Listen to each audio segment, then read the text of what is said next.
Salut à tous, bienvenue dans ce nouveau tutoriel. Dans ce tutoriel, nous allons mettre sur pied un projet, un projet JavaScript. On va déployer ça dans AWS Local Stack en utilisant principalement trois services, le SNS, le SQS et le SES.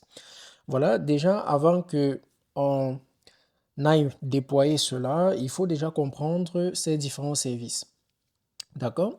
Donc, c'est quoi le Single Notification Service? C'est quoi le Single Queue Service? Et c'est quoi le Simple Email Service? Donc, le but de ce tutoriel principalement est de vous montrer comment, utiliser les services, voilà, les services de AWS avec, avec le Local Stack, vraiment pour votre apprentissage. Donc, on va déployer, on va prendre une application JavaScript avec une application Java, je vous l'ai dit, avec Spring Boot.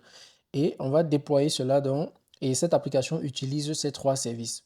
Et pour réellement comprendre comment fonctionne cette application, il est primordial pour nous de comprendre, de comprendre comment fonctionnent ces trois services et la différence entre ces trois services de AWS. Donc, je rappelle que pour ceux qui veulent ce document, vous avez la possibilité de l'avoir. Donc, je vous montre rapidement. Même le code source qu'on va utiliser, vous allez avoir ça sur mon GitHub directement. Voilà, donc quand vous venez sur mon GitHub, le lien sera en description. Vous allez voir ici, formation DevOps. Et ce que je vous demande quand vous arrivez sur ce répertoire, laissez toujours un star parce que quand vous mettez l'étoile dessus, ça rend ce répertoire populaire et vous pouvez forquer pour avoir ça directement chez vous pour ne plus généralement venir sur mon compte. D'accord? Voilà, donc quand vous arrivez, vous cliquez dessus, formation. Première des choses, vous mettez l'étoile ici, d'accord, et vous forquez pour avoir cela chez vous. Quand vous avez ça chez vous, vous pouvez aller dans projet, ok, vous allez voir le 18, voilà, 18 projets, vous entrez dans projet. Voici le premier projet qu'on va faire aujourd'hui dans Java Notification App. Et vous allez voir ici SNS, SQS, SES.pdf, donc c'est ce PDF que j'utilise présentement. D'accord? Voilà. Donc déjà, dans l'univers du cloud avec AWS, trois services de communication sont fondamentaux pour construire des applications modernes, distribuées et fiables. On a le SNS, voilà, le Single Notification Service.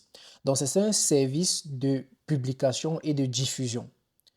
Donc lui, en fait, il ne reçoit que des éléments et il les envoie, en fait. Donc c'est comme un service pour notifier d'autres services ou bien pour permettre à d'autres services de pouvoir déclencher leur process. Donc lui, quand il reçoit une information, il publie cette information aux personnes qui sont connectées chez lui. C'est pour ça qu'on dit que c'est un service de publication et de diffusion. Il ne diffuse que aux personnes qui sont connectées chez lui. C'est par exemple quand tu as une radio, pour que tu puisses par exemple écouter sur la fréquence peut-être 7.2, il faut que ton antenne, ta radio, soit connectée à cette antenne. Sinon, tu ne peux pas écouter dessus. En gros, c'est comme ça que le SNS fonctionne. Donc, lui, quand il reçoit un message, il va envoyer ce message aux subscribers. Les subscribers, donc, il diffuse à ses subscribers. Maintenant, les subscribers peuvent être plusieurs autres services AWS. Mais pour ce projet, on va parler par exemple du SQS. Le SQS, c'est le Single Queue Service. Lui, c'est un service qui nous permet d'avoir une file d'attente durable pour un traitement asynchrone. Ça veut dire quoi? Peut-être quand on charge un fichier au niveau du service S3, d'accord? Vous connaissez le service S3 de AWS, on a eu à utiliser ça durant la formation, n'est-ce pas? Quand par exemple on envoie un fichier là-bas, on va dire que quand on envoie un fichier là-bas, on va configurer de telle façon que quand un fichier est envoyé dans le S3 bucket, directement le SNS reçoit cette notification. Donc, reçoit la notification nouveau fichier. Quand il reçoit la notification du nouveau fichier, il va envoyer ça par exemple à un SQS.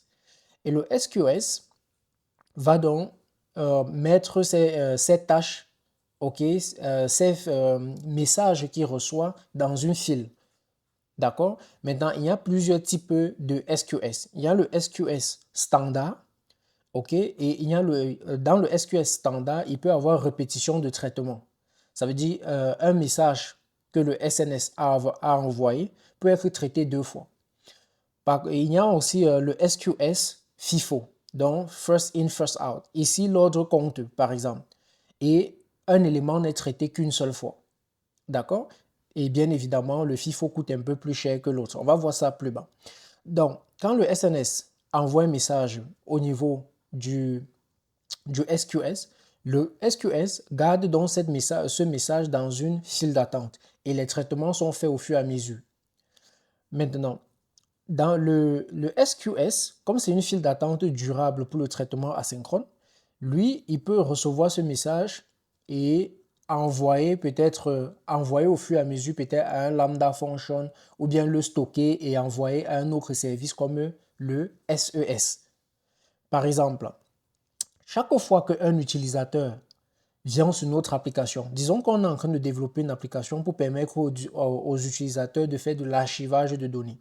Et chaque fois qu'un utilisateur vient sur notre application, il charge ses données. On prend ces données, on les stocke dans un S3 bucket par exemple, peut-être un S3 bucket d'archivage. D'accord? Maintenant, quand le stockage a été fait, on veut notifier l'utilisateur disant que son stockage a été fait pour qu'il puisse peut-être détruire ces fichiers dans sa machine. C'est par exemple une vidéo, peut-être de 10 gigas, que l'utilisateur a uploadé sur notre système. Pour cela, voilà comment ça se passe réellement. Ce qui va se passer, c'est que derrière, il y a une API que nous, on utilise, ok, peut-être en multimédia pour pouvoir charger ce fichier dans le S3 bucket. Quand nous avons chargé cela dans le S3 bucket, il va avoir une notification au niveau du SNS. Le SNS, Simple Notification Service, va recevoir donc un message disant qu'un nouveau fichier a été créé. Et il peut donner le nom de l'utilisateur. Il reçoit ce message, il reçoit le nom de l'utilisateur complet, il reçoit l'adresse email de cet utilisateur. Ces 3 informations sont envoyées au SQS. Le SQS met ça en file d'attente. Pourquoi il met ça en file d'attente? Il peut avoir un autre utilisateur qui a uploadé avant lui. Et pourquoi on les met en file d'attente? Parce qu'il y a un autre service qui va les récupérer au fur et à mesure pour faire un traitement. Ce service peut être, comme je vous ai dit, un lambda function ou bien un email, un simple email service, donc le SES, le simple email service, qui est un service d'envoi d'email professionnel. D'accord? Donc, chaque fois que les notifications arrivent au niveau du SQS, le SQS va les stocker. Et il faut réellement comprendre que c'est une attente durable. Ce n'est pas comme dans d'autres bibliothèques, qu'on utilise généralement pour pouvoir stocker les trucs en arrière-plan, parce que les trucs qu'on stocke généralement en arrière-plan sont basés par exemple sur un système Redis. Et quand tu mets sur un système Redis, par exemple, tu as un temps de stockage pour cette information. D'accord? Et vu aussi que le système n'a pas aussi assez de mémoire. Donc, un des alternatives à ça, avec par exemple Redis, c'est d'utiliser, et si tu es vraiment sur du serverless, si tu es sur une architecture serverless, si tu veux vraiment faire une architecture serverless, qui veut dire quoi? Qui veut dire que tu ne maintiens rien au niveau du serveur. Par exemple, avec Redis, tu vois que toi, tu configures tout, et que Redis peut être même un long-term memory, si tu configures bien, mais à ce moment-là, ça te demande vraiment des compétences en tout ce qui est développement back-end ou bien du développement en tout ce qui est admin système. D'accord? Mais si tu veux vraiment aller sur du serverless, alors tu peux utiliser le SQS par exemple, pour pouvoir stocker donc ces informations et les utiliser au fur et à mesure. Donc, le SES va donc récupérer ces informations et envoyer les mails aux différents utilisateurs. Et il envoie les mails avec quoi? Il envoie les mails avec les informations qu'il récupère au niveau du SQS. J'espère que c'est clair. Donc, AWS Simple Notification Service, donc lui fonctionne comme un haut-parleur numérique. Quand un message est publié dans un topic SNS, voilà, donc on va généralement parler des topics. Voilà, pour ceux qui ont un peu fait, par exemple, du Kafka, ils vont réellement rapidement comprendre ce qu'on appelle un topic. Mais si ce n'est pas le cas, ça va. Il faut juste comprendre que c'est une route, voilà, où on passe l'information. Maintenant, tous les abonnés peuvent être un SQS, comme je vous disais tout à l'heure. Ça peut être un lambda, ça peut être un HTTP, ça peut être une autre fonctionnalité email. d'accord, lui reçoivent les messages instantanément. Ça veut dire quoi? Quand lui reçoit la notif, d'accord, il envoie directement. Donc lui, il n'a pas de stockage comme le SQS. Donc à peine il a reçu, il a déjà envoyé. Donc le SNS ne stocke pas les messages durablement, tout simplement. Fonctionnement. Comment le SNS fonctionne? Un producteur publie un message dans un topic. Les abonnés reçoivent le message automatiquement. Le SNS peut notifier plusieurs services en même temps. Donc, il faut comprendre ça. Donc, il peut notifier soit le SQS, le Lambda et d'autres services encore. Cas d'utilisation. Quand est-ce qu'il faut utiliser un SNS? Cas d'utilisation, envoi de notifications massives, par exemple. Déclenchement de workflow distribué, diffusion d'événements entre microservices. Maintenant, ici, dans distribution d'événements entre microservices, il y a certains qui ont, par exemple, travaillé avec AWS Event Bridge. Là, je vous envoie faire la recherche. Quelle est la différence entre AWS SNS et AWS Event Bridge, par exemple? Voilà. Vous allez voir, généralement, dans certains cas, on utilise le SNS. Dans certains cas, on utilise le Event Bridge, par exemple. Donc, faites la différence. Allez chercher la différence entre les deux. Maintenant, tarification. Par exemple, pour une région US East One, 1 million de publications va te coûter 0,5 $. OK? Notification vers un SQS, un peu plus cher. D'accord? Voilà, vous allez voir, c'est 0,01 USD par million. OK? De notifications, tout simplement. Donc, 1 million de publications ici, on est à 0,5. Par contre, c'est plutôt l'inverse.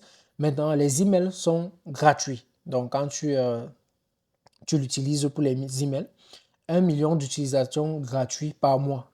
Si ce n'est pas pour les emails, si c'est pour un autre service, voilà, donc tu as 1 million de notifications gratuites par mois. Donc là, ça nous permet de réellement comprendre que s'il y a des éléments, par exemple les envois de mails, les trucs comme ceci, que d'aller prendre des services comme Brevo ou bien n'importe quoi, ok, mieux vaut essayer de comprendre comment AWS fonctionne et d'utiliser ces services que pour moi sont moins coûteux en fait. Maintenant, AWS SQL, le Simple Queue Service, c'est un service de file d'attente durable. Les messages y sont stockés jusqu'à ce qu'un service comme Django, comme le Lambda ou bien les Workers les récupère. Il garantit, donc comme vous avez vu ici, j'ai mis Django pour que vous puissiez comprendre parce que dans le cas de l'exercice qu'on va faire tout à l'heure, ça ne sera pas Django, mais ça sera Spring Boot. OK? Donc j'ai mis Django pour que vous puissiez comprendre, vu que sur la chaîne, on a beaucoup travaillé avec Django. Donc pour dire quoi?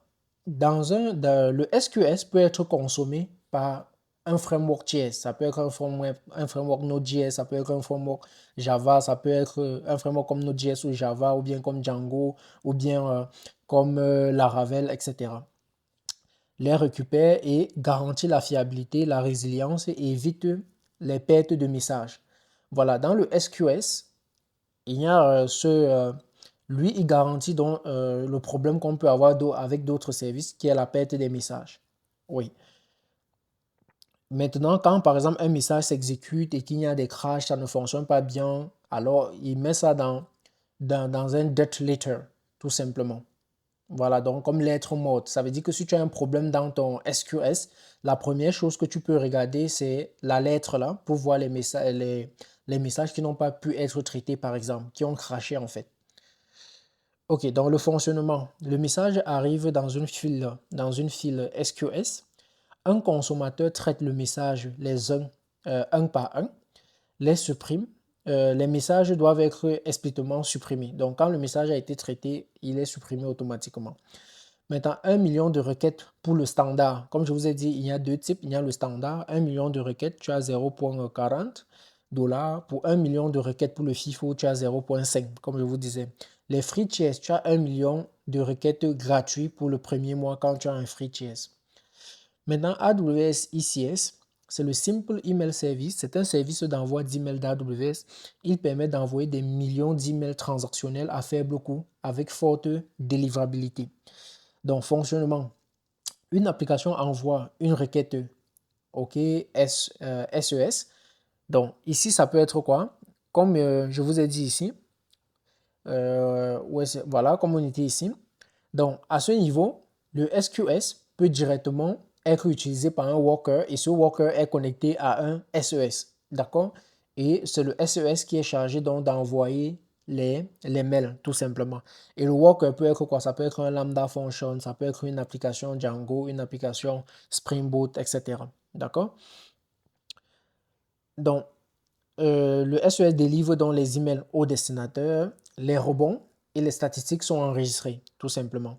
La tarification, tu as 1000 mails, 1000 mails coûtent 0,1 $.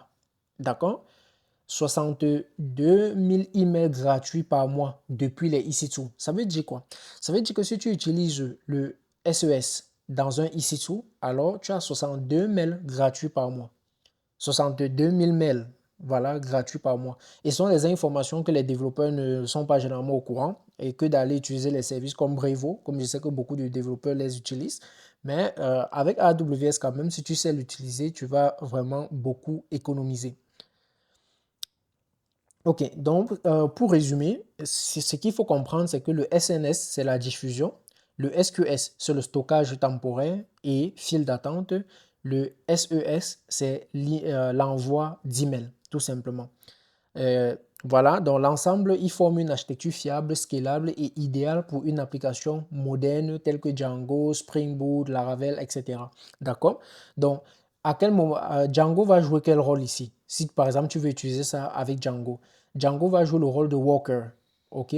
Tu vas avoir des workers ici. Et bien, si tu veux aller purement sur une architecture serverless, alors au niveau du SQS, par exemple ici, ton worker, tu peux directement utiliser un lambda function, tout simplement. OK, cela est clair. On va partir sur l'application qu'on va déployer. Donc, ici, dans le projet, vous allez voir 18 projets dans le dossier 18. Dans le dossier 18, il y a le dossier 01 AWS Local Stack où je vais vous montrer comment installer le Local Stack. D'accord? Maintenant, ici, ça, c'est une application Java avec basée sur le framework Spring Boot. Donc, j'utilise le CDK, ok, le CDK de AWS dans Java. Pourquoi? Parce que, comme je vous ai dit, on est sur une architecture, on utilise le SNS. Ça veut dire qu'il faut déjà que je puisse configurer la relation entre le SNS et le SQS, d'accord? Et configurer la relation entre le SQS et l'application Java et configure aussi la relation entre l'application Java et le SES, tout simplement. Donc, en gros, c'est ce que je vais faire ici. Première des choses, ici, on a la AWS Configuration que vous allez voir ici. Voilà, donc ça, c'est purement la configuration. Vous allez voir ici, on crée un environnement, tout simplement, avec les credentials dans la région, tout ça. Voici ça ici. Ici, je définis un endpoint. Le endpoint ici, c'est le endpoint du local stack. Voilà, c'est le endpoint du local stack. Ça veut dire, c'est un peu comme le endpoint, comment je vais dire, où se trouve le serveur, où on va déployer cela. D'accord? Donc, c'est le endpoint du local stack. Pour ceux qui ont suivi le tutoriel, quand j'ai installé le local stack, vous allez généralement savoir que le local stack tourne par défaut sur le port 4566. D'accord? Maintenant, ici, c'est la région. Donc, comme vous voyez, private static final string, private static final region. Donc, là, c'est la région que je définis ici, le default region, tout simplement. Maintenant, ici, on crée un bin. OK, là, je fais SQL client. Voilà, client builder, tout simplement. Ici, on fait un builder. Donc, on crée un environnement, tout simplement. Et ensuite, après avoir créé l'environnement du SQS, donc on crée l'environnement du SQS ici, on va créer aussi le SES, tout simplement. Et après ça, on va initialiser le SQS, donc builder QName. Donc ça, c'est le SES qu'on va juste initialiser, email notification queue. D'accord? Je ne suis pas un pro de Spring Boot, donc je ne peux pas vous expliquer purement tous les éléments ici. Voilà, mais je pense que l'essentiel est expliqué. Donc ici, vous allez voir qu'on crée un client SQS. Ici, on crée un client SES. Et là, on initialise la notification, le notification queue URL tout simplement. OK. Maintenant, non, pas ça. Je vais d'abord venir sur le notification Java. Donc ici, ça c'est les getter and setter pour le notification. Ok, vous allez voir ici, on définit l'adresse parce que quoi? Quand je veux notifier un utilisateur, j'ai besoin de son adresse, n'est-ce pas? C'est ce que vous disiez, j'ai besoin de son adresse, j'ai besoin du sujet et j'ai besoin du body. Donc ça, c'est uniquement le getter and setter. Voilà, toute personne qui a un peu fait Java va comprendre ça rapidement. Ok? Voilà, maintenant ici, j'ai le contrôleur maintenant qui va utiliser donc le getter and setter qu'on a fait là-bas. Maintenant, mon contrôleur ici, comme vous allez voir ici, lui, il définit des méthodes. Vous allez voir le request, on a le process. Le process, qu'est-ce que lui fait? Send email, lui, il envoie, OK, l'email. Maintenant, list, on a le list. Lui, il liste tous les messages qui se trouvent dans le body. On a le putsch, lui, il supprime tout ce qui se trouve à l'intérieur du queue, tout simplement. D'accord? Maintenant, on a le receive and send notification. Donc ça, c'est là où le SQS entre en jeu, le SES. Donc bref, pour faire court ici là, pour faire court ici, on a l'email qui va envoyer, donc qui est l'email du local stack qu'on va configurer tout à l'heure. Ok. Quoi d'autre? Voilà, on récupère les body. Bref, on récupère tout ce que vous connaissez, le body, le subject, tout ça, et on construit un message qu'on va envoyer ici. Donc, on va essayer d'envoyer ici avec send email, notification qui a été construit plus haut. OK, et on va loguer successful send email, blablabla, et on va supprimer le truc du queue, tout simplement. Donc, bref, je vous explique juste la logique, hein. Voilà, donc tout le mail est composé là. Donc, voilà, ça, c'est la fonction send email, send to email. OK, donc c'est ça qui est composé ici, tout simplement. Et ça, c'est la fonction, voilà, ça, c'est l'appel de la méthode pushQ. Ok, maintenant, ça c'est le message. Bon, ça c'est le fichier de l'app principale, ok, pour lancer l'application. Bref, donc en gros, c'est une petite application Spring Boot, donc rien de grave. Maintenant, une autre chose ici, c'est qu'on va construire nous-mêmes l'infra. On va construire l'infra en utilisant un IAC, un Infrastructure as Code. Donc, on peut construire l'infra en utilisant Terraform par exemple, mais pour ce cas, on ne va pas utiliser Terraform, mais on va utiliser plutôt CloudFormation. Donc, on va sur le template de CloudFormation. Ici, vous allez voir que je crée un queue, tout simplement. Un SQS, je vous l'ai dit. Voilà, ensuite, donc, on a le email queue ici. On a le email topic. Voilà, donc je crée un SNS ici. C'est ce que je vous ai dit tout à l'heure parce que les messages sont envoyés dans un topic. D'accord? Ici, je crée donc un topic et on crée le subscription. OK? Parce que le QC, OK, doit devoir souscrire au SNS, tout simplement. D'accord? Donc là, c'est le subscription qu'on est en train de configurer ici et c'est tout. Voilà, donc c'est tout ce que nous avons besoin ici pour notre infra. Maintenant, j'ai fait le Docker Compose. Le Docker Compose ici, j'ai même pas besoin de préciser la version, hein, vu que on utilise la dernière version, on utilise Compose V2, donc on n'a pas besoin de préciser la version. Donc ici, qu'est-ce que je fais? Ici, qu'est-ce que je fais ici? Je définis deux services principalement, d'accord? Donc, le premier service, c'est le local stack. Donc, je veux tourner le local stack dans un conteneur Docker. D'accord? Tout simplement. Donc, au lieu d'installer sur ma machine, comme on a fait dans le dernier tutoriel, je veux l'installer à partir d'un conteneur, à partir d'un Dockerfile. Vu que même la dernière fois, on a installé à partir de Docker toujours, mais je préfère le mettre directement dans,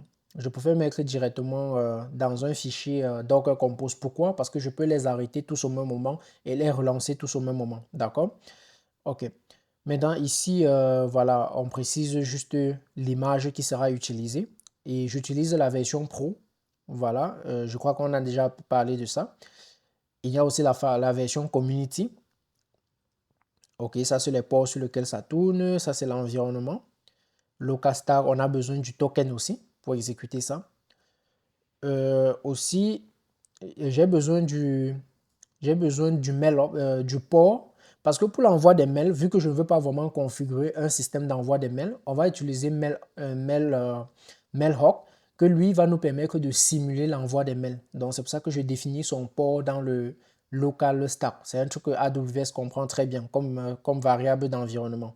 Donc c'est pour ça que je fais SMTP host 2 égale à SMTP 2.1025.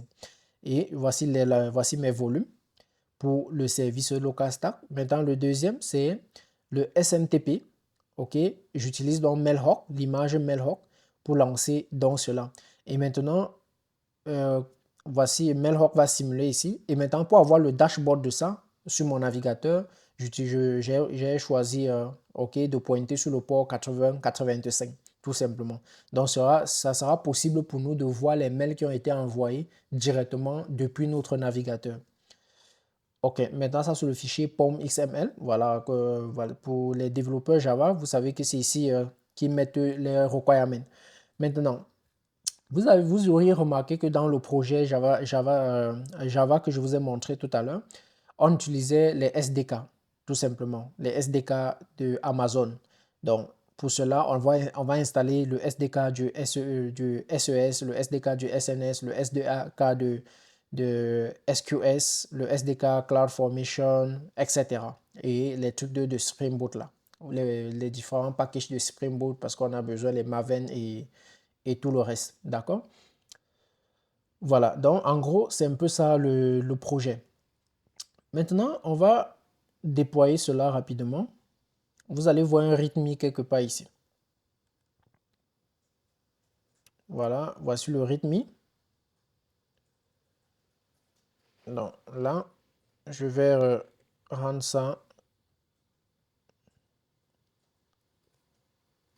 Je vais interpréter ça. OK. Donc, AWS Messaging, Spring Boot avec Local Stack. Dans ce projet, l'application Spring Boot montre comment déployer une infrastructure premièrement avec CloudFormation sur Local Stack, configurer les abonnements SQS et SNS et SQS via CloudFormation. Donc, en gros, c'est ceci qu'on a fait. Donc, à partir de CloudFormation, on a créé le SNS, on a créé le SQS et on a fait le subscription entre les deux services, tout simplement. Donc, celui-ci a souscrit à lui. Donc, quand lui reçoit un message, il push directement chez lui. Recevoir des messages SQS avec un SDK Java AWS. Envoyer les emails avec AWS le SES via le SDK de Java. D'accord? Maintenant, les prérequis. Vous devez avoir Java sur la machine, Maven, Local Stack et AWS Local. OK? Tout simplement. Donc, vous devez installer, ce sont des trucs qu'il va falloir installer, mais on va le faire ensemble. OK, première des choses, il faut construire l'application. OK, il s'agit d'une application Spring Boot classique, donc compilée avec Maven Clean Install, etc. Donc, on va aller étape à étape. Donc, premièrement, je vais venir ici. OK, dans LS. Pour faire ça aussi simplement, vous devez créer un environnement. Pour ceux qui veulent installer avec Python, tout ça, vous devez créer un environnement Python pour pouvoir le faire. Mais bon, pour ceux qui veulent l'installer avec d'autres méthodes, il n'y a pas de souci. Donc, ce que je vais faire, je vais venir ici sur le projet. Comme j'ai dit, commencer déjà par laisser des étoiles, OK, et de forquer le projet. Ça donne de la force au repository, d'accord?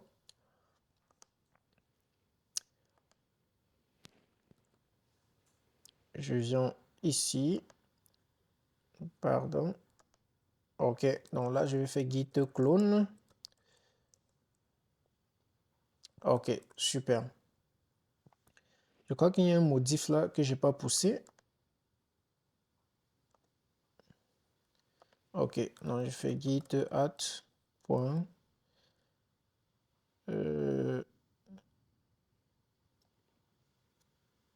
OK, on a un fichier qui est ouvert quelque part, apparemment.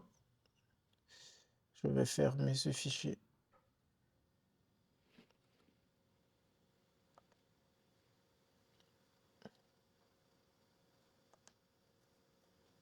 Ok.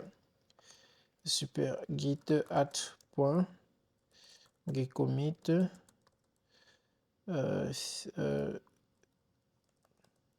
Remove version in Docker compose file.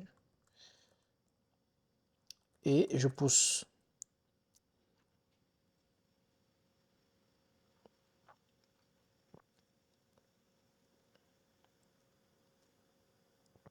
Ok.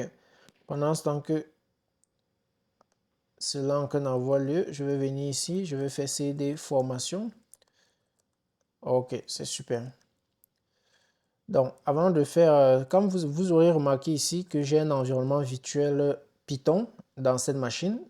Voilà, je vous avais montré comment on crée des environnements virtuels Python. Pour ceux qui ne savent pas, c'est très simple. Si vous avez Python sur la machine, vous faites juste python-m venv venv, c'est tout. Ok, python-venv venv et c'est tout. Maintenant, pour l'activer, c'est source. Si vous êtes sur Linux, source bin activate. Ok, vous allez voir ça ici activé, tout simplement. Voilà, donc je peux aller dans formation.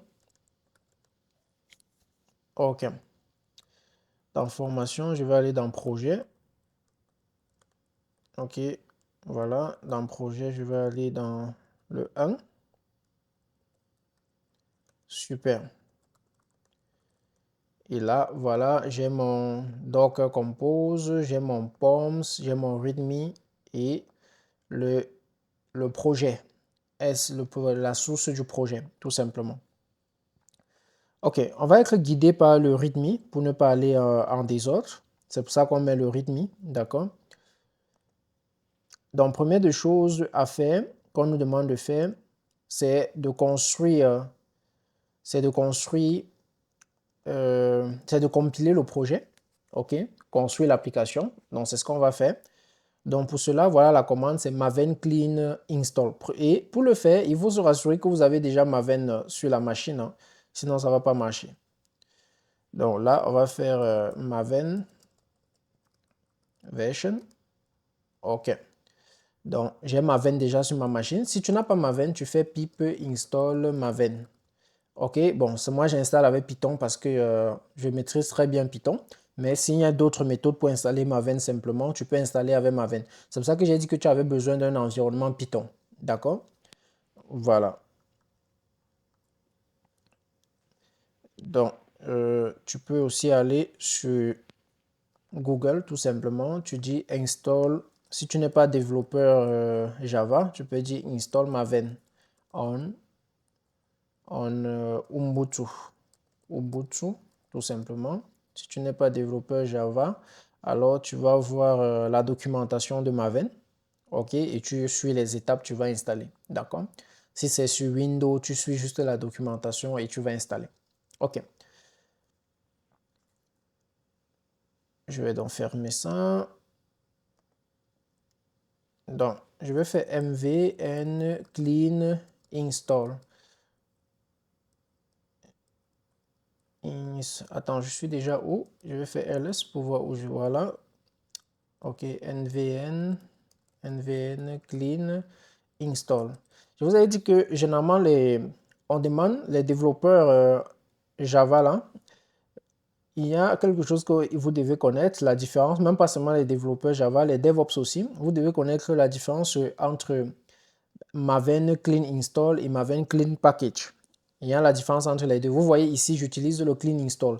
Par contre, dans le tutoriel où on faisait le déploiement, ok, avec SonarQube, Jenkins, tout ça, j'utilisais plutôt Package. Donc, il faut connaître la différence entre les deux. Donc là, je tape Entrée. OK. Donc, on voit que Maven télécharge les trucs. Je vois que le build a été fait avec succès. Donc, si je fais ls, OK, on va voir qu'il y a une target ici qui a été ajoutée. Voilà, et dans ce target, on a le fichier jar qui est l'artefact en fait. OK, donc on va continuer. Donc, j'ai fini le build. Maintenant, lancer l'infrastructure sur local stack. Lancer l'infrastructure sur local stack.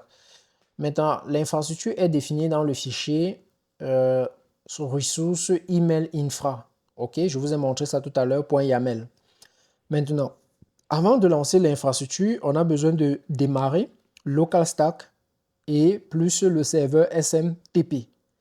OK, maintenant le serveur SMTP, je vous ai montré comment on a configuré ça. Et lui, il est dans un fichier Docker Compose. C'est pour ça qu'on utilise Docker Compose Op à -D ici pour mettre en mode Diamond, donc en arrière-plan. Pour cela, comme on a utilisé le Pro, tu es obligé de préciser la clé ici. Mais si toi, tu n'as pas utilisé le Pro, tu n'es pas obligé de préciser la clé. Comme moi, j'ai utilisé le Pro, je vais préciser la clé. Donc, je prends ça. Je viens ici. OK. Je vais mettre ça. Donc, ici, je vais préciser ma clé. Maintenant, tu vas aussi te rassurer si tu es réellement où, dans la direction où se trouve ton Docker Compose. D'accord? Je suis obligé de faire ls. Voilà, je suis bien là-bas.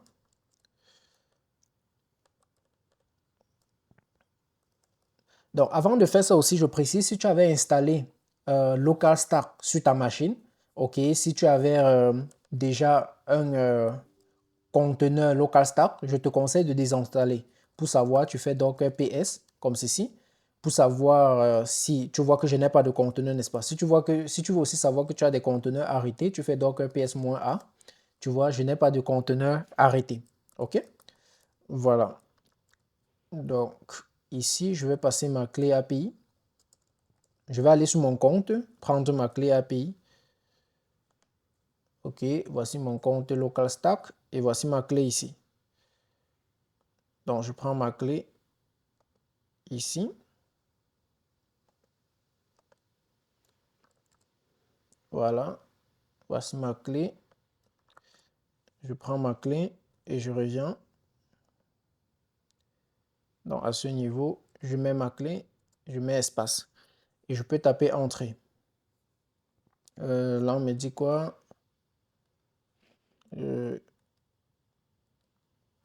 OK. Je vais un peu voir. J'ai mal positionné. OK. Ah, j'ai utilisé Docker Compose. Comme je vous ai dit, on est à la dernière version de Docker Compose. Donc, c'est Docker, il n'y a pas de tiret Compose. Je sous-entends que vous avez ya Docker installé sur votre machine et que vous avez aussi Compose installé. Si tu ne sais pas comment le faire, regarde juste le tutoriel précédent. Tu vas voir comment on installe tout ça. Donc, je vais partir là et je tape Entrée. Voilà, on voit que Java Notification SNS, le SMTP a started. On voit que le conteneur local stack main. Maintenant, on va vérifier. On va vérifier. Donc, je vais faire docker compose lock-f. Donc, on voit bien que le SMTP est lancé ici. OK, c'est propre. Maintenant, on va voir celui-ci. OK, on voit que la clé a été bien connectée. Ma clé pour le Pro, n'est-ce pas? On voit que ça a bien récupéré ma clé. D'accord. Maintenant, si on descend, OK, on voit que ça tourne. Je crois que ça tourne encore. Adding. OK, test successful downloaded, etc. Voilà.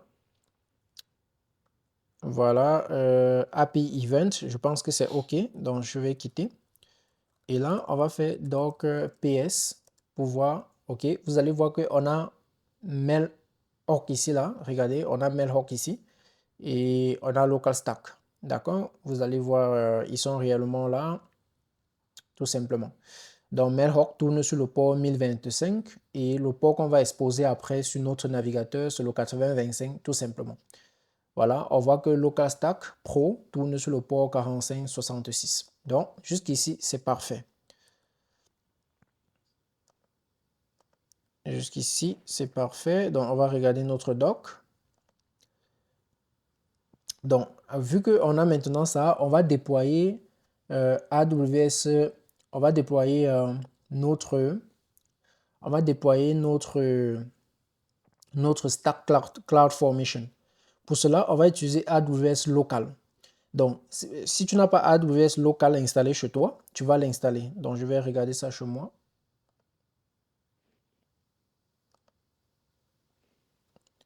Donc, moi, je viens ici. Je vais faire AWS Local, comme ceci. Version. Voilà, moi, j'ai AWS Local installé. Mais si tu n'as pas ça chez toi, c'est simple. Tu vas juste venir ici, sur Internet. D'accord. Tu vas dire install AWS local.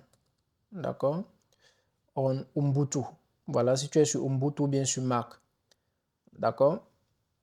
Maintenant, si tu utilises Python, tu peux installer en utilisant Python comme ceci. D'accord. Voilà, sudo app install Python, blablabla. Puis tu fais pip install. Donc, moi, j'ai installé par exemple avec Python.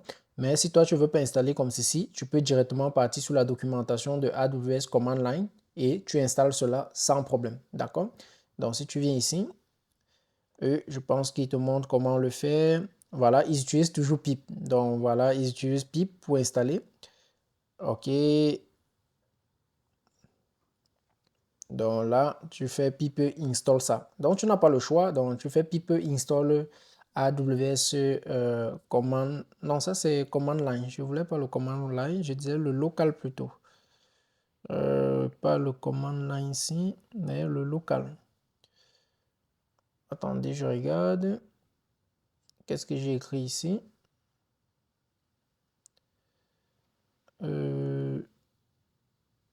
Ok, ça c'est, voilà, ça c'est avec pip. Bref, c'est toujours avec pip. Je vois pip ici, tout simplement.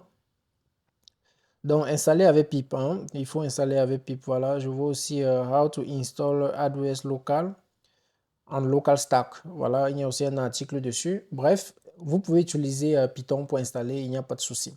Donc, le seul truc, c'est que vous exécutez ça, le apt update, puis vous installez le pip et vous pouvez utiliser donc pip tout simplement. Et comme je conseille toujours, c'est de faire dans un environnement virtuel. Donc, créer votre environnement virtuel et de l'activer. Cool. Non. Là, je vais donc déployer la stack. Je copie. OK, maintenant je vous explique la commande. Elle est très simple, hein. AWS CloudFormation Deploy. Donc ça, c'est la commande pour déployer. AWS, voilà, là, comme on est en local, c'est AWS Local CloudFormation. Mais si on n'était pas en local, si tu es en production, c'est juste AWS Deploy. Maintenant, quand tu veux déployer, tu vas préciser le file template. OK, le file template, donc où se trouve le template que tu veux déployer. Et maintenant, le nom que tu veux donner à la stack. Parce que vous savez, quand tu déploies ainsi, quand tu déploies ainsi, il faut donner un nom à la stack parce qu'une stack sera créée. Ça te permet de l'identifier rapidement. Donc, je prends ça donc. Je viens ici.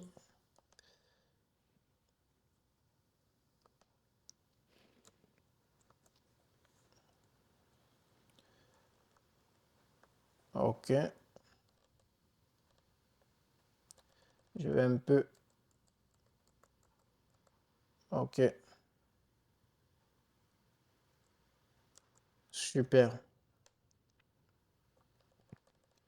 Voilà. Je pense que c'est bon. Je vais taper entrée.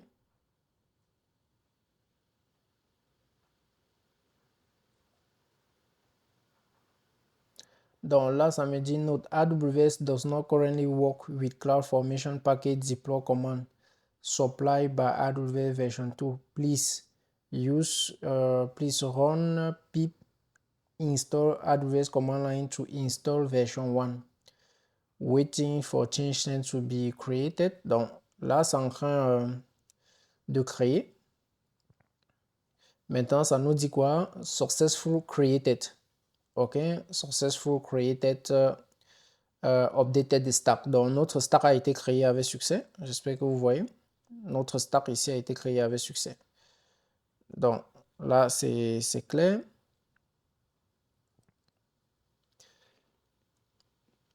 OK. Donc, je peux On va continuer. OK. Donc là, on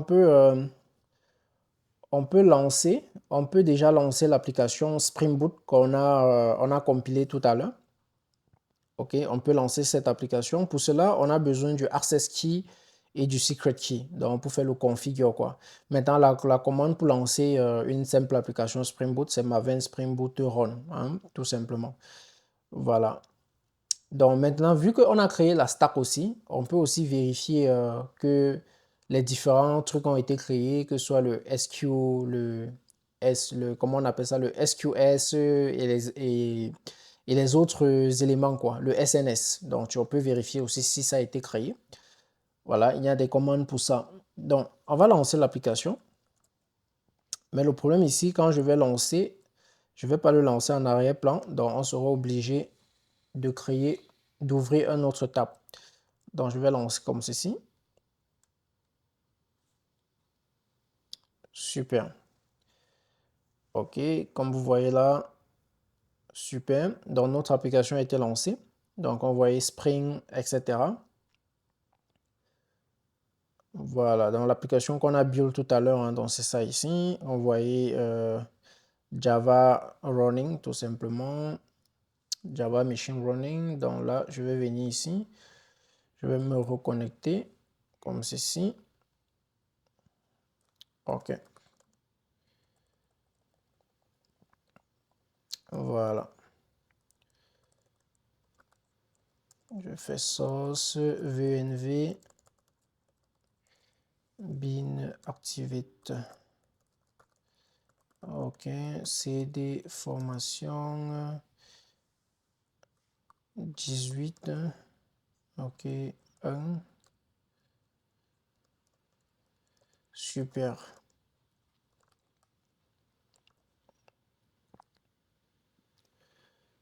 OK. Donc, on va vérifier ici que notre stack, OK, on va vérifier que notre email d'expédition sera, ou bien on va vérifier que c'est lui, ou bien si c'est pas lui, on va le set directement, que notre email, vu que c'est ce qu'on a défini dans le code, l'email qui envoie les messages hein, sera le no reply local stack. Donc, je copie ça. Donc, ici, en fait, la commande, c'est quoi? C'est AWS local SES, vu que c'est le service SES. Et la commande, c'est le verify email identity, tout simplement. Là, je mets ça ici. C'est propre.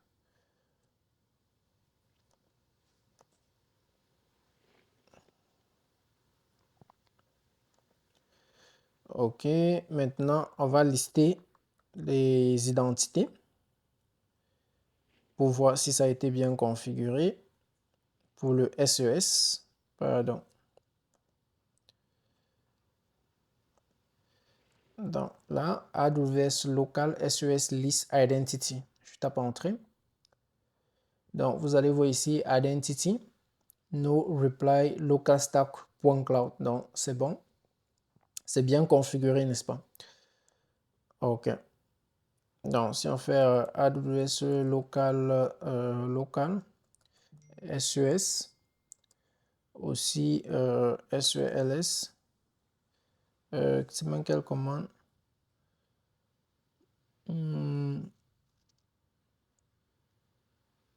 Ah non, j'ai confondu avec la commande du S3. Bon, ça va.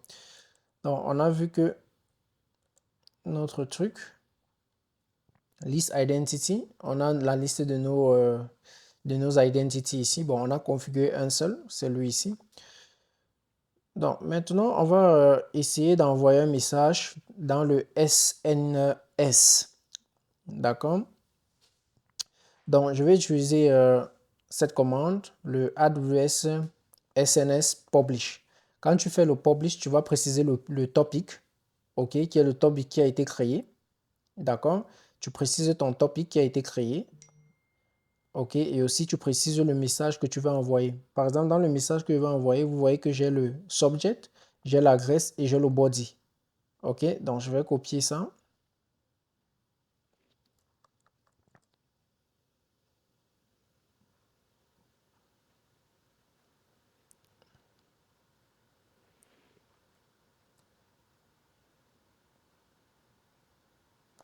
OK. Ici, médecin, je vais taper entrée. Donc là, le message a été envoyé dans le SNS, dans ce topic-ci. OK, le message a été envoyé ici. Maintenant, tout ça, pour faire simple, on va voir ça, hein, on va voir ça tout à l'heure. Vous allez voir que le message a été envoyé, mais donc le SQS a reçu le message, mais n'a pas encore traité. Si je viens ici, à ce niveau, bon, vous n'allez rien voir qui est en train de s'exécuter ici. Donc le message a été reçu, mais pas traité pour le moment. Donc là, je vais revenir à ce niveau.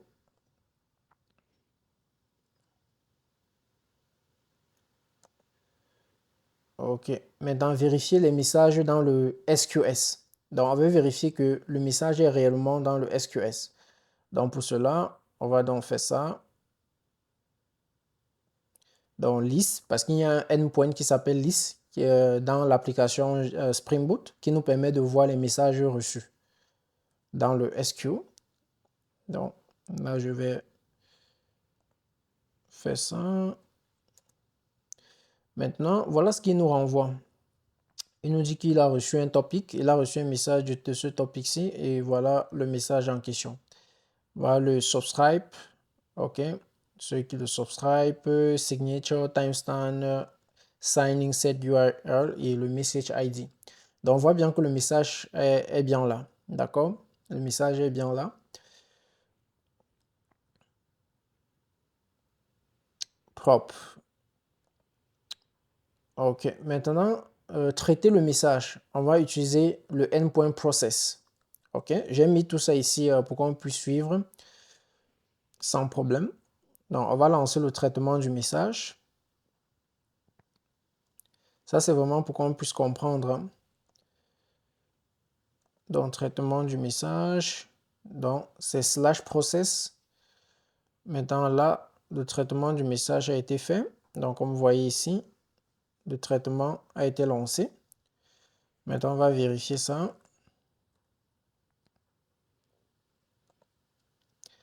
Maintenant, vérifier le mail. Donc, on va essayer d'aller dans le SES, ok, dans le service SES pour voir cela. Donc, là, je vais venir ici.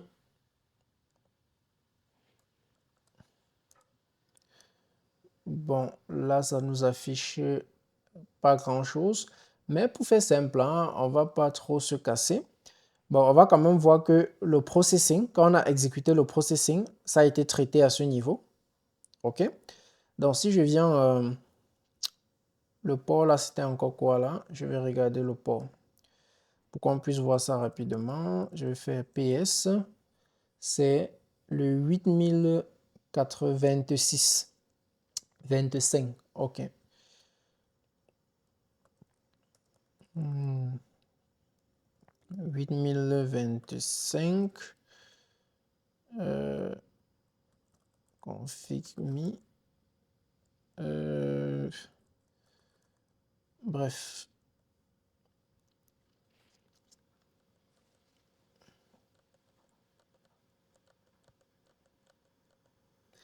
OK, 165. Donc, j'ouvre ici. On va faire 165. Le port 8025. Comme vous voyez là, 165, 2 points, le port 8025. Tu tapes entrée. Et là, tu vas voir un message ici, hello. Ça fait 2 minutes qu'on a envoyé ce message. Et ça a été envoyé par Mailhawk. D'accord? Vous allez voir que Mailhawk est bien connecté ici. Et dans le inbox, on a un message qui a été envoyé. On va essayer d'envoyer un autre message. Donc, on va notifier le SNS. Tout simplement, c'est ce que je vais faire. Donc, ici, je vais envoyer un message chez moi. Donc, l'adresse email ici, je vais enlever, je vais remplacer par mon adresse. D'accord. Gmail.com. C'est pas mon vrai adresse email ici, hein, donc ne m'envoyez pas de mail ici. Maintenant, je vais dire bonjour tout le monde. Tout le monde, tout simplement. Et ça, c'est le subject. Dans le body, je vais dire déployer un stack sur local stack de AWS.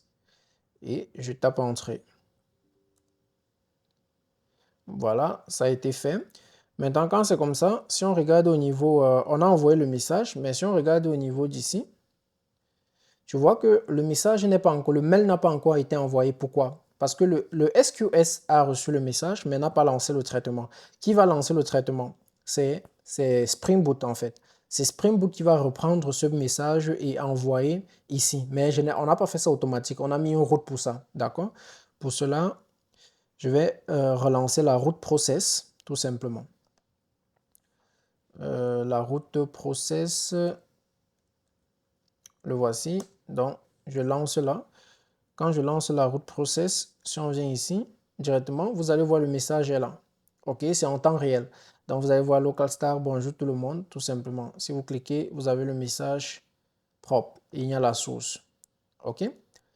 Voilà. Super. Maintenant, si on vient ici, bon, explication un peu plus détaillée de ça, c'est ce que je vous expliquais tout à l'heure. Donc, CloudFormation permet de déployer l'architecture AWS sous forme de IAC. Maintenant, dans ce projet, CloudFormation crée automatiquement le SNS et la file SQS et un abonnement SNS SQS. Les politiques d'accès nécessaires aussi. Donc, j'ai le rôle automatise toute l'infrastructure sans cliquer dans AWS. Donc, c'est son rôle ici. Résultat, déploiement reproductible et versionné. Ça veut dire, par exemple, vous avez vu que quand on a déployé, on n'a pas eu de bug parce que j'ai testé et c'était propre. Et quand j'ai fait avec vous, vous voyez qu'on n'a pas eu de problème. Pourquoi? Parce que mon infrastructure est écrite à partir du code. Donc, ce n'est pas des trucs on va aller cliquer par-ci, par-là, configurer. Sinon, peut-être je peux oublier des choses, etc. Donc, maintenant, ici en deux, on a AWS SNS qui est le service que vous connaissez déjà. On a le AWS SQS qui est plus expliqué encore ici. On a AWS SES. OK.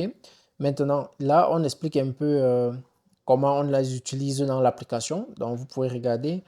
Par exemple, ici, Spring Boot utilise le SES pour envoyer le mail au destinataire tout simplement. Voilà, et cela se fait en temps réel, comme vous avez vu. Maintenant, le local stack ici, c'est un simulateur AWS sur votre machine. Donc, par exemple, vous avez vu, on a utilisé le SNS, le SQS, le SES et CloudFormation. D'accord? Maintenant, tout ça, c'est ça en cours parce que c'est en local. Voilà.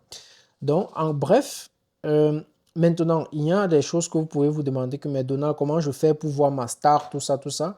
Ces commandes-là, pour un début, vous ne pouvez pas les retenir, toutes ces commandes, mais tu peux juste venir ici. Tu ouvres par exemple Grok, comme ceci.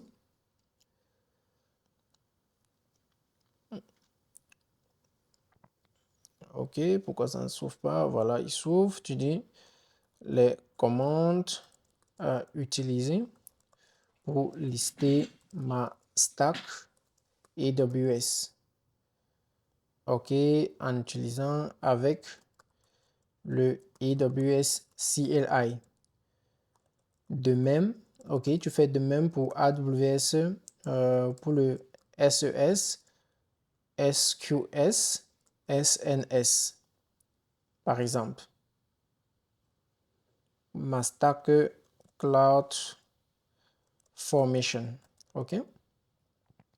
Là, il va te donner cette liste de commandes.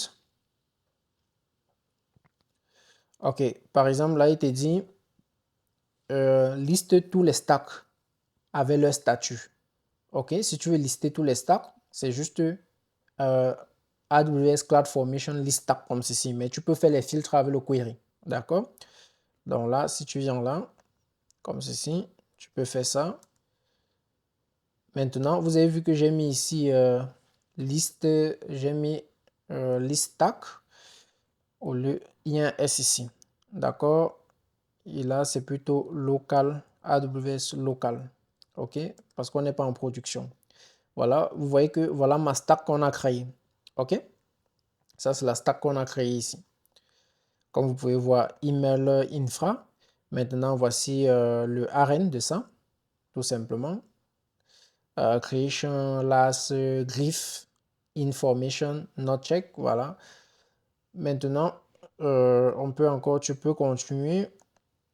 Maintenant, CloudFormation, list stack active en production. Donc ici, ce sont les filtres en fait. Hein, ce sont les filtres. Maintenant, tu peux préciser aussi les outputs sous forme de table, etc. Tu as CloudFormation describe, ok. CloudFormation describe event aussi stack.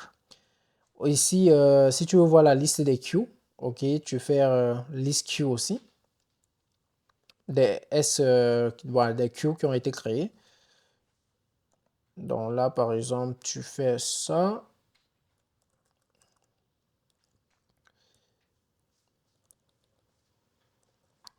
Parce que je trouve ceci plus rapide que d'aller regarder en ligne, quoi. Donc, tu vas voir qu'ici, maintenant, tu as ton URL pour le queue, tout simplement. OK? Et tu vas voir que c'est basé sur le local stack. D'accord? Voilà. Donc, bref, voici par exemple le SNS. Si tu veux voir le topic qui a été créé, c'est list topic, tout simplement. Le subscription aussi, c'est list subscription by topic, tout simplement. Voilà, call formation, ajouter, fait sur une seule ligne. Bref, donc pour vous dire quoi? Juste pour vous dire que vous pouvez manager toutes vos infrastructures en utilisant plutôt le command line interface, sans partir en utilisant les clics. D'accord?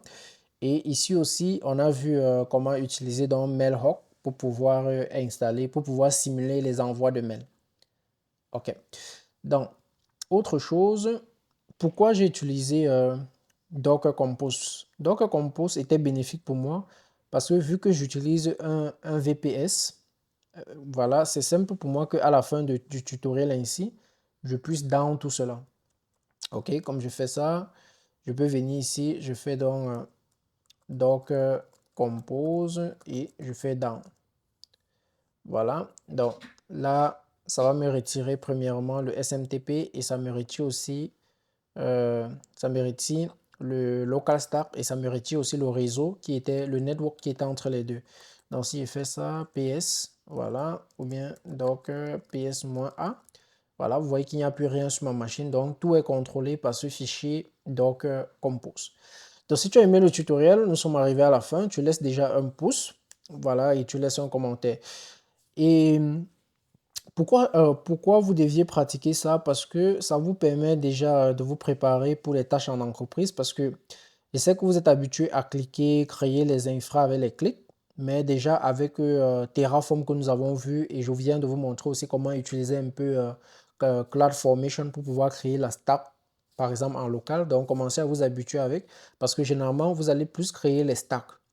Ok, vous allez plus créer les stacks. On va généralement parler de gabarits en entreprise, les gabarits. Donc, vous allez créer des gabarits qui vont être utilisés par les développeurs. Donc, le développeur vient seulement et vous pouvez utiliser les gabarits, vous chargez dans les Backstage par exemple.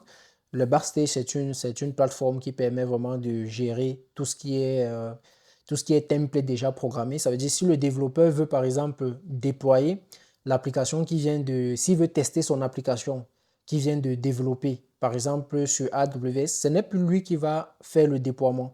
Il va juste aller sur un backstage que toi, en tant que DevOps, tu as déjà écrit. Il va juste cliquer, par exemple, qui veut déployer, disons quoi, il veut un gabarit serverless pour pouvoir déployer une application Node.js, par exemple, ou bien une application Spring Boot. Et quand il a cliqué directement, tout le setup sera fait et lui n'a qu'à utiliser en fait. Il n'a qu'à charger son projet. Donc, et ceci va être fait par qui? Tout cela va être fait par toi qui est le DevOps Engineer et cela se fait en utilisant dans les services de IAC, de Infrastructure as Code. Parce que tu ne peux pas faire cela en utilisant les clics en fait. Voilà. Donc, et cela t'évite que chaque fois qu'un développeur veut tester une application, il doit t'écrire pour que tu le lances un serveur ou bien pour que tu le crées un lambda function. Donc, tu prépares déjà tout ça et chaque fois qu'il veut utiliser, il clique juste, il crée, il charge ses dépendances et il peut tester son truc. Donc, c'était Donald Programmeur. Si tu as aimé le tutoriel, tu laisses un pouce et à nous revoir dans un prochain tutoriel.